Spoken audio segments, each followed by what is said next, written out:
to Inner Light, where we journey beyond the surface and into the soul.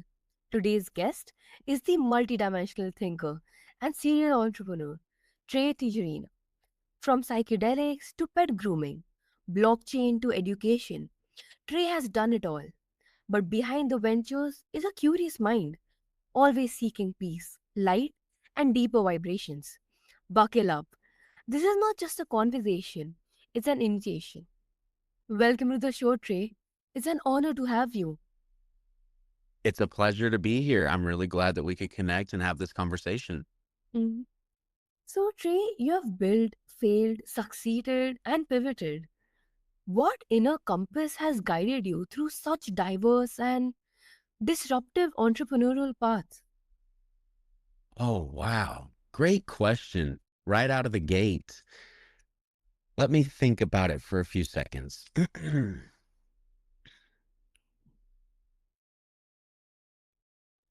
You know, when you talk about inner compass, what comes to mind is my childhood. And one of the most powerful things I've realized as an adult is just how powerful our childhood stories about ourselves end up playing in our adulthood. And when you talk about an inner compass, I think about all of the pure thoughts and emotions and stories that I would talk about and use for myself and how I would describe the world around me when I was, let's say, 6 or 7 or 8. So to answer your question, when I think about what's driven me to go into industries that challenge the norms or that are that require a lot of education because there's stigma attached to it, or that is on the new horizon that isn't really understood and doesn't really have the world implications yet. I think it's because I think what drives me is this childlike self of mine still inside of me that wants goodness in the world. And to spread what I know and to just be the best version of myself that I can be for the world. And yeah, I think that's kind of what's driven me over the past 20 years of my kind of life. And I'm 33 now, and I think a lot of things change when we get into that preteen and teenager type of psyche. But yeah, that's to answer your question. I think it's like the little Trey inside of me. That's amazing.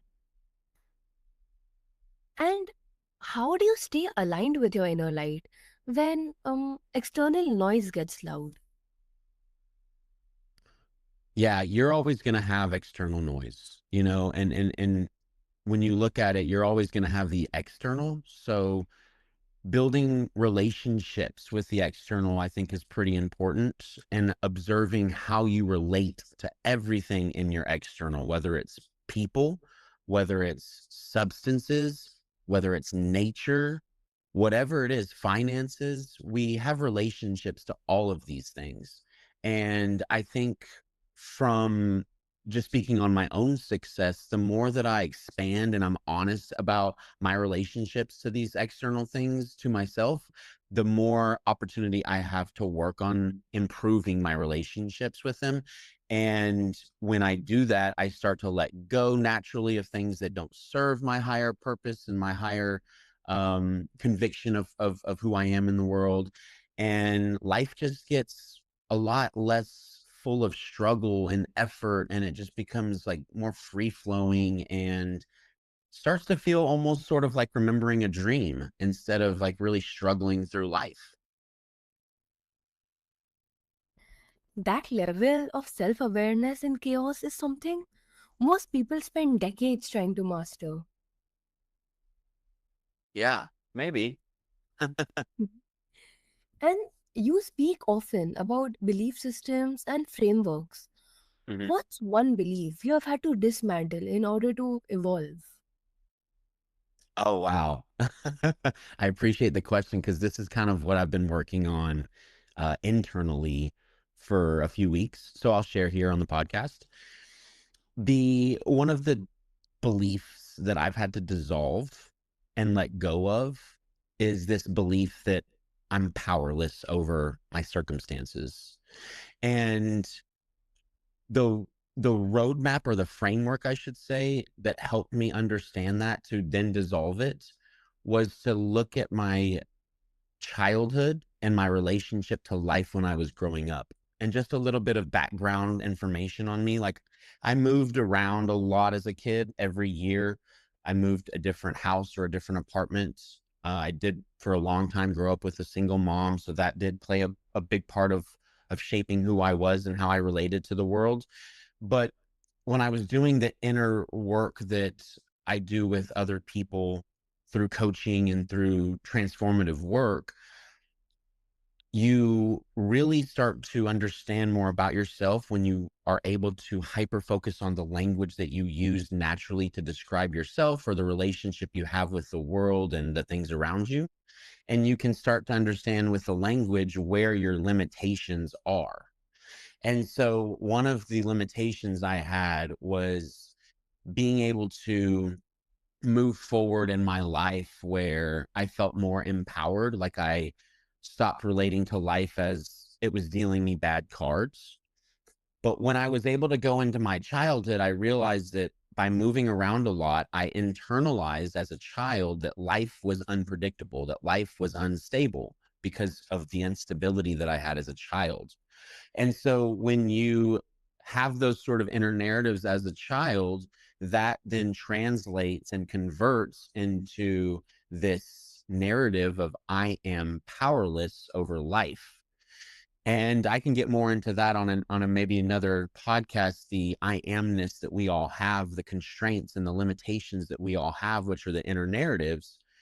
But just for the sake of your question, when I was able to put all that together and I said the words out loud that I am powerless, it wasn't that I was an adult saying that. I was catering to my childhood Trey when I was saying that, because I was in the moment. I was feeling through my imagination what it felt like to feel unstable. And what I got to is I feel powerless. And then when everything unlocked, I integrated that childhood belief, which is not true, but it was my reality that I was living in. When I was able to dissolve that limiting belief of I am powerless, and I stepped into the actual belief I have as an adult, which is I am the power. I have the power to influence my circumstances and change the world around me based on thought, emotion, and imagination. When I was able to do all that and integrate everything, my life really started to change. So that's to answer your question. I know it's long-winded, but some of this work is very deep and complex and layered. Mm-hmm. 100%. When what replaced it? And how did that shift impact the way you led or love? Wow. I think it's really helped my ability to love my partner more and love my partner in ways that have been challenging for me in the past. I think as I've been able to unlock these things within myself, these constraints, these limiting beliefs, it's allowed my relationship with myself to deepen. It's allowed it's allowed me to really hold and see and love the child Trey inside of me that still exists in consciousness and imagination. And as I've been able to do that, it's allowed me to relate to myself at a much higher frequency and higher vibration. And my firm belief is if you want to change anything around you, change inside first.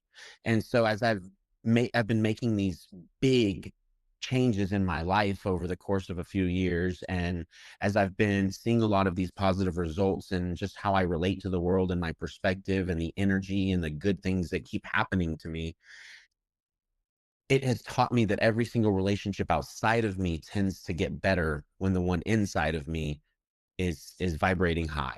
And so one of the most important relationships I have is with my partner in life. And a question you asked me earlier about like how do I stay grounded and whatnot. I would say that the people outside of you, yes, they are a reflection back to you, but they really are your support system. And so treat them well and love them the fullest. And the only way you can do that is doing that to yourself, treating yourself well and loving yourself to the fullest. Mm-hmm. And when belief break, it's uncomfortable. But on the other side, it's usually clarity with teeth. Mhm. Yeah, it is. Mm-hmm. And you have explored psychedelics, AI, education, and spiritual growth. What unites all these seemingly different realms for you? Consciousness. I think the one thing it has in common is consciousness, and it might sound a little silly when you throw in the AI and all of the other things, but I have this firm belief that consciousness is the only reality, meaning everything outside of you first started inside of your consciousness and in your mind, if you will. And whether it's, the car you drive or the house you live in or the family that you have, the kids you have, the names of them, they all started in your imagination at some point, whether it was in thought or in theory or just daydreaming. And so I really live by this firm belief that we as humans live inside out instead of outside in, meaning our circumstances don't inform us. We influence and and impact our circumstances. And so with all that being said, and with all those frameworks, being thrown at you and the listeners, the I think consciousness really, the more that we learn about it, the more that we understand the power of it, the more that we understand how much we're all connected and learn about this connection that we all share, whether it's through nature, consciousness, imagination, whatever word you want to use. I think it's probably the single most important thing for life in general because I like to talk about some big ideas, and one of the big ideas I talk about is this AI and human overlap, where the differences and the similarities as it relates to AGI and the human brain or human consciousness are being talked about and discussed by really, really intelligent and smart people, whether it's engineers, developers, think tank people. Really, how I think about it is when humans get close to God, whatever that means to the listeners or whatever that means to you, when humans get closer to God, I think we get, really how I look at it is, we get closer to pure possibility. And I kind of look at that as like miracles. And when I think about the human condition, I think about probability, because when we think about the mind or the brain, however you kind of want to relate to the thought process we all have, we think about, oh, when we think, we limit threats, we detect threats, we try to, um, guess what's going to happen. We anticipate the next thing someone's going to say. We're always trying to live in probability with our mind. And when you pay attention to what's happening in the AI race, it is the race to the model that has the best probabilistic capabilities, the most accurate, the quickest, and all of these other things that really remind me of the human mind. And so, this big difference that I see is that the human has the ability to live and experience pure possibility, which is miracles. And the difference between that and the AI, in my opinion, and I may be proven wrong, but in my opinion, the difference is that the AI is built to be pure probability. It's like the mind incarnated it to perfection almost. And so I'm interested to see the next 10, 20, 30, 50 years down the road and just how this plays out, because humans were the most dominant species, if you will, before AI, based on our ability to influence our circumstances with our imagination. And now that we have this AI and we're teaching it how to think and we're teaching it how to talk, therefore it has vibrational power that it can put out in the world and influence and program people to a vibrational and frequency kind of level. Yeah, I'm really interested in the implications and what it all means and where society and where human civilization all goes. Mm-hmm. That's amazing. And do you believe there's a single truth that runs through them all, or is it truth just a mosaic? It's a great question. You know, the way that I see it, and I appreciate your questions, and I also know when I need to be humble. I don't have all the answers, but what I do share is what feels the realest to me, because I spend a lot of time breaking my own belief systems down, because it's what I do naturally. It's what I'm really good at, poking holes through things and really challenging systems. And what I share and why I share it is because I've gone through that vetting process through this. I've gone through, the poking holes process. And this is what absolutely I cannot deny as true. And so when you asked about objective truth, sort of, and like how I look at it is, we all have our own realities that we live in. So, like, if you imagine walking through New York City or somewhere that's very populated where a lot of people are on foot, you imagine that we're all walking in the same space, like we occupy the same space, but we're all living via our imaginations. We're all living in different realities. And so, kind of how I think about it is, I'd like to ask, like, does objective truth really matter as far as like the underlying thread between everything, when everyone's reality is so powerful to their own selves that that's all that really matters in their life? That's kind of how I look at it. And so if you get your own reality aligned, I think that will ultimately force the hand of the collective conscience to then get their own realities right, so that we can all be in alignment with the higher vibration of God power. That's kind of how I look at it. The overlap between ancient wisdom and modern tech is such fertile ground for soul driven innovation. Yeah. And as someone building a decentralized ecosystem and private school, what's broken in our current models of learning and leadership? Oh yeah, cool question. I like the pivot. So learning is, I have a great relationship with learning. I love learning. And one of the things in my pursuit of learning that I learned almost a decade ago, actually, was that we've all been taught that repetition is the father of learning. And although there is some application to that, in my opinion, the true father of learning, the core of learning, is memory. And let me give you kind of like an example, if you will. So when you use information in real time, you recall information in real time, that's memory. You're going back into your memory after you've learned something to then use it in a real world life scenario. And so at the heart of learning, I believe, is memory. And so one of the things that we've gotten wrong is, why don't we have a laser hyper focus on building children's memory abilities from the youngest age possible?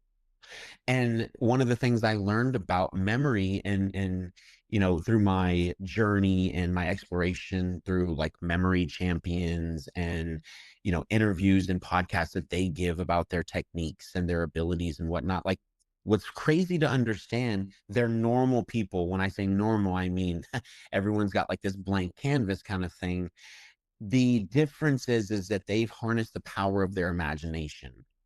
And so their imagination plays a huge part in their memory, because of their ability to imagine incoming information in the form of pictures, to be able to link that incoming information with existing memories that have a lot of neural networks built around those memories. For example, like our childhood home.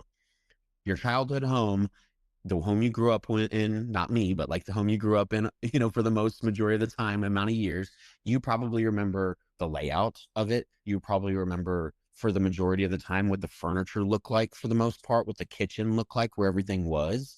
And the reason you're able to have all of that vivid memory of everything is because you have so many other memories built on top of that memory of the house. So birthdays, sleepovers, sad memories, happy memories, new family members being born, things like that. That's kind of the trick, if you will, to some of the techniques that I've learned when you're learning new things, as far as using your imagination and whatnot. So I would say that's one thing we've gotten wrong in the education field.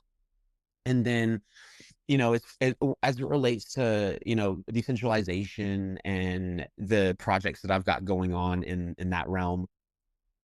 I think a lot of suffering that humans go through are at the hand of systems. Now, these are systems that humans have built through imagination and consciousness, but nonetheless, they are real systems.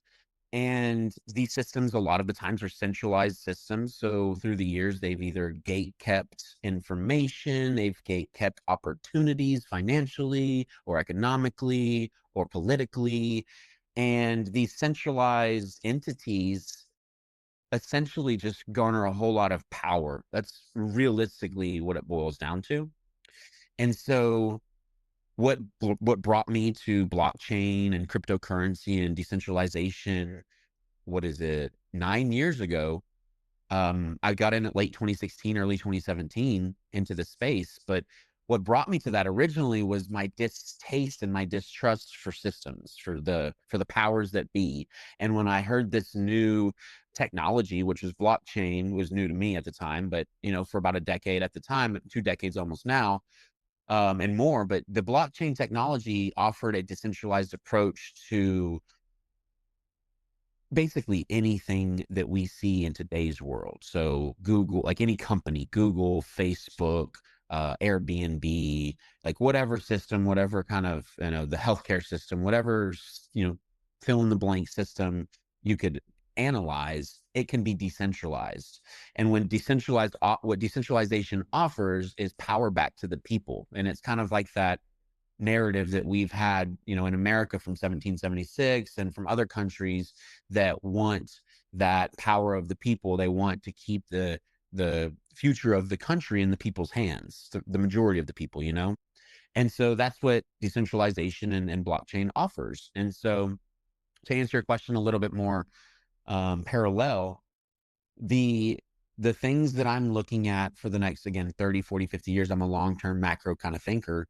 The major disruptions that we're going to see, one, I'm excited about in technology and in business and in commerce, but two, I gotta be a part of it. I have to be I will be a part of it, 100%. I'm already a part of it, and educating people and changing the narrative around how business ought to be done and how value should be stored and how wealth should be perceived and how all of the framework from the old system has been so limiting, and it's built to make you feel like there's not enough and everything's scarce. Life does not have to be that way, and I'm excited to be a part of the change. I'm really grateful myself to be aware of the opportunities and to be aware of learning the technology and how the implications to commerce and business are big opportunities for me, myself, and a lot of other people.